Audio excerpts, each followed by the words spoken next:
malebném městečku Tišnov je možné celkem snadno zaparkovat na vytvořených městských parkovištích.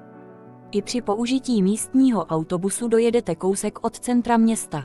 Jen je potřeba pohlídat si odjezdy autobusů, nejsou příliš časté. Tišnovské prodejní centrum začíná obchodní pasáží vchodem z ulice Mlýnská. Touto pasáží plnou obchůdku projděte na ulici Brněnská, po které můžete pokračovat až do parku pod kostelem. V parku kromě odpočinku najdete pítko, WC i stojan na kola. V centru městečka Tišnov i mimo něj lze posedět a dobře se najíst v mnoha restauracích s nejrůznějším stylem a kvalitou jídla. Některé hospůdky nabízí, po telefonickém objednání, dodání jídla na chalupu.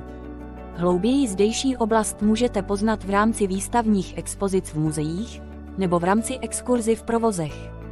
Galerii obrazů naleznete v Jamborově domě v Brněnské ulici, kde bydlel Josef Jambor, kterému se přezdívalo Malíř Vysočiny.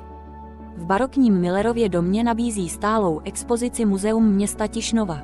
Výstava mapuje historii a přírodu Tišnova a okolí. Muzeum nezaujme jen exponáty, ale i unikátním prostorem s malovanými trámovými stropy. Kromě samotného kláštera Porta Coeli, kde lze objednat prohlídky nebo se projít individuálně, je možné navštívit Podhorácké muzeum s výstavní expozici. Paleontologie doplněnou o regionální část minerály na Tišnovsku. K historickým expozicím patří měšťanský obytný interiér a dějiny a současnost kláštera Porta Coeli s novou vizuální podobou a videoprezentací gotických prostor kláštera. Pokud máte rádi pivo, pokud se chcete dozvědět více o jeho výrobě, nebo jen ochutnat piva v různé fázi výroby, je možnost objednat exkurzi v klášterním pivovaru Porta Coeli. Klášterní pivovar je obnovený mini-pivovar, jehož součástí je i pivnice. Užít si relaxu ve wellness můžete v Solné jeskyni vybudované v Brněnské ulici. Mikroklima Solné jeskyně je mimořádně intenzivní a připomíná přímořské oblasti. Relax a pohodu si můžete užít také ve wellness Červený mlýn. V pivních lázních zahrnujících zážitkové koupele a masáže, včetně sauny. V Tišnově si lze odpočinout i aktivně. Lukostřelnice, nacházející se v areálu letního kina, je ideálním místem pro váš první lukostřelecký zážitek, ale i lukostřelecký drill na rovince i v terénu. Lukostřelecké vybavení je možné vypůjčit. Adventure Golf najdete v samém centru Tišnova vedle Tišnovské rychty. Zmenšenina klasického golfového hřiště včetně nejrůznějších překážek, díky kterým se 100% pobavíte. V centru Tišnova nad obchodním domem Albert, naproti nádraží si můžete užít bowlingové centrum, disponující 6 profesionálními drahami.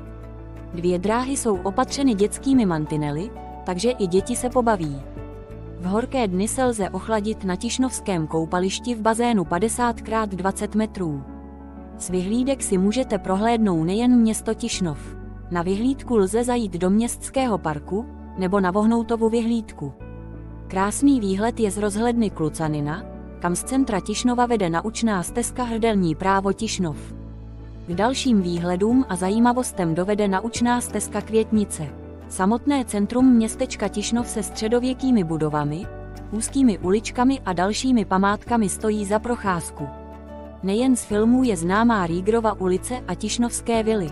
Vily z meziválečných let doplňují zamýšlenou lázeňskou část městečka Tišnov.